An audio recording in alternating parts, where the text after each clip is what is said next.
అందరికీ నమస్కారం. ఏపీ టుడేకి స్వాగతం. రాజ్యాంగ పరిషత్ అధ్యక్షులు, రాజ్యాంగాన్ని మనకు అందించినటువంటి డాక్టర్ బాబాసాహెబ్ అంబేద్కర్ గారి జయంతి సందర్భంగా అందరికీ కూడా శుభాకాంక్షలు తెలియజేసుకుంటూ, నిన్న విజయవాడలో జరిగినటువంటి సింగ్ నగర్ ఫ్లైఓవర్ మీద జరిగినటువంటి దారుణం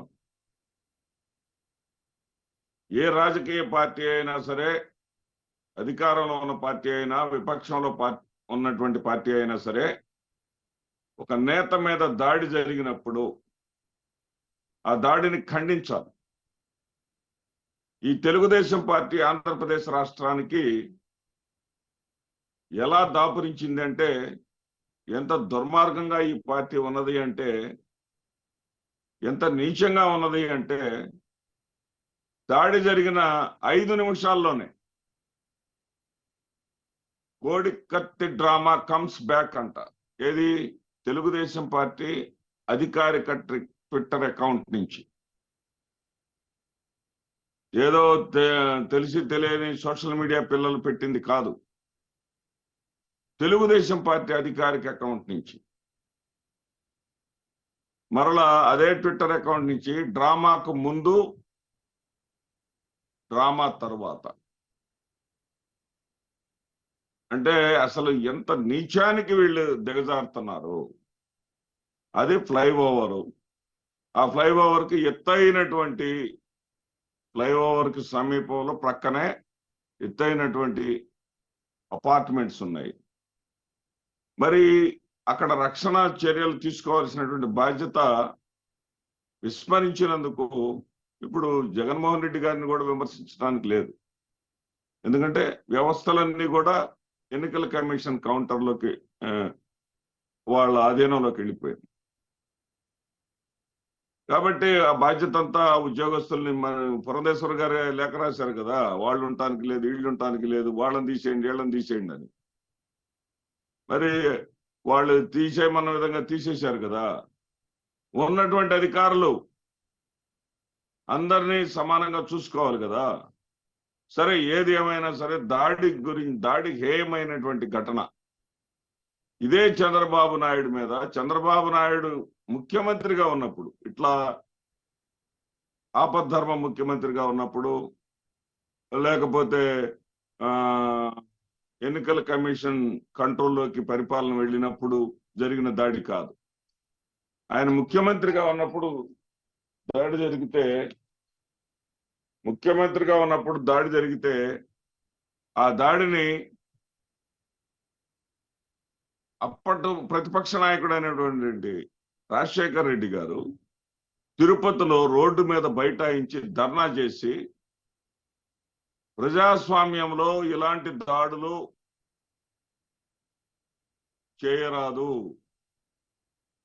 ఇలాంటి పనులు చేసేది పిరికి పందలు మాత్రమే, ఇలాంటి పనులు చేసేది పిరికి పందలు మాత్రమే, ఇలాంటి పనులు చేసేది పిరికి పందలు మాత్రమే, ఇది ప్రజాస్వామ్యానికి మంచిది కాదు అని దాడిని ఖండిస్తూ ధర్నా చేశాడే. కనీస జ్ఞానం లేదా మీకు? ఇంగిత జ్ఞానం లేదా? ఇతర రాష్ట్రాల నుంచి కూడా, ఇతర రాష్ట్రాల ముఖ్యమంత్రులు, ఇతర రాష్ట్రాల రాజకీయ పార్టీల ముఖ్య నేతలు, ముఖ్యమంత్రి జగన్మోహన్ రెడ్డి త్వరగా కోలుకోవాలని, ఇలాంటి సంఘటనలు దురదృష్టకరమని వాళ్ళు సంఘీభావం తెలియజేస్తే, ప్రజాస్వామ్య స్ఫూర్తిని వాళ్ళు ప్రదర్శిస్తే, తెలుగుదేశం పార్టీ ఇంత దుర్మార్గంగా, ఇంత నీచంగా ఎలా మాట్లాడింది? ఇలా మాట్లాడే కదా, ఇంత నీచంగా ట్వీట్స్ చేసే కదా తెనాలిలో అభం శుభం తెలియనటువంటి 2 ఆడపిల్లల తల్లిని పొట్టన పెట్టుకుంది ఈ తెలుగుదేశం పార్టీ.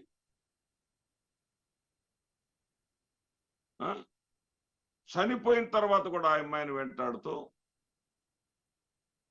ఎవరో 2 యువకులు కారణం, 2 యువకులు, ఆవిడ ఎవడో ఎంటాడారని క్యారెక్టర్ అసాసినేషన్ చేయడం. అదే విధమైనటువంటి క్యారెక్టర్ అసాసినేషన్ చేస్తూనే ఉన్నారు జగన్మోహన్ రెడ్డి గారు. జగన్మోహన్ రెడ్డి గారికి మనం ఎంత క్యారెక్టర్ అసాసినేషన్ చేసినా, ఎంత బాబాయి గొడ్డలని ప్రచారం చేసినా, ఎంత కోడికత్తి డ్రామా అని ప్రచారం చేసినా, ఏమి చేసినా గాని జనం తండోపతండాలుగా తరలి వస్తున్నారే. జనం పోటెత్తుతున్నారే. జన జాతర జరుగుతుంది. అతని యాత్ర ఎక్కడికి వెళ్ళినా, అతను ఎక్కడికి వెళ్ళినా సముద్రంలాగా జనం వచ్చేస్తున్నారే. ఏమిటిది అని జీర్ణించుకోలేక, తట్టుకోలేక, ప్రజాస్వామ్యాన్ని ప్రేమించలేని వాళ్ళు, అధికార దాహం, అధికారం తన వాళ్ళకే కావాలని కోరుకునేటటువంటి పిరికి పందలు, ప్రజాస్వామ్యంలో ప్రజలను మెప్పించి అధికారం రాలేనటువంటి పిరికి పందలు చేసేటటువంటి ఇలాంటి దుర్మార్గపు చర్యను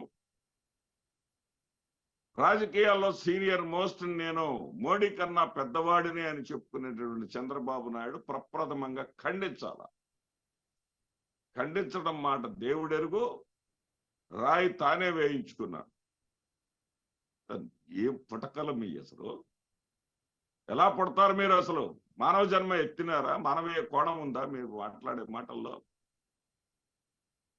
కనీసం మీ వాళ్ళు ఎవడో పిల్లలు ట్వీట్ చేశారంటే అది ఉంది. మీ అఫీషియల్ అకౌంట్ లో, మీ టీడీపీ అధికారిక పార్టీ పేజీలో ఈ ట్వీట్స్ వస్తా ఉంటే కోడికత్తి డ్రామా కమ్స్ బ్యాక్ అంట, కోడికత్తి డ్రామా రిపీట్ అంట. ఒకసారి అలాంటి వ్యాఖ్యలు చేసి గోబ గుయ్యమని పిచ్చుకున్నారే, సిగ్గనిపించదా మీకు? వీళ్ళేమన్నా మరి మీ ఇంట్లో ఆడ మనిషి ఉరేసుకొని చనిపోతే బాబాయ్ గొడ్డలి అని మీరు అన్నట్టుగానే మరి పిన్ని చున్ని అని వీళ్ళేమన్నా అన్నారా? వీళ్ళకి ఇంగిత జ్ఞానం ఉంది, వీళ్ళకి సంస్కారం ఉంది. వీళ్ళు అన్నరు, మీరు అంటూనే ఉంటారు. మీకు చెంపపెట్టుగా, మీ వ్యాఖ్యలకు చెంపపెట్టుగా సాక్షాత్తు భారతదేశ ప్రధానమంత్రి నరేంద్ర మోడీ గారు ఈ దాడిని నిర్ద్వంద్వంగా ఖండిస్తూ జగన్మోహన్ రెడ్డి గారు శీఘ్రగతిన కోలుకోవాలి అని ట్వీట్ చేశారు. ఆ యొక్క దాని గురించి, ఆ జరిగినటువంటి దాడి గురించి ఫోన్ ద్వారా వాకప్ చేశారు. ఆయన చూసి బుద్ధి తెచ్చుకోండి, జ్ఞానం తెచ్చుకోండి. కొంచెమన్నా సరే ప్రజాస్వామ్యయుతంగా ఆలోచనలు చేయండి. కొంచెమైనా సిగ్గు శరంతో ప్రవర్తించండి. కొంచెమైనా సరే ప్రజల మనుషులుగా ఆలోచించండి. ఎదుటివాడు చావాలి, ఎదుటివాడు పోవాలి, ఎదుటివాడు నాశనం కావాలి, మేము మాత్రమే బతకాలి, మేము మాత్రం ఏలాలి అనేటటువంటి దుర్మార్గపు ఆలోచనల నుంచి బయటకు రండి.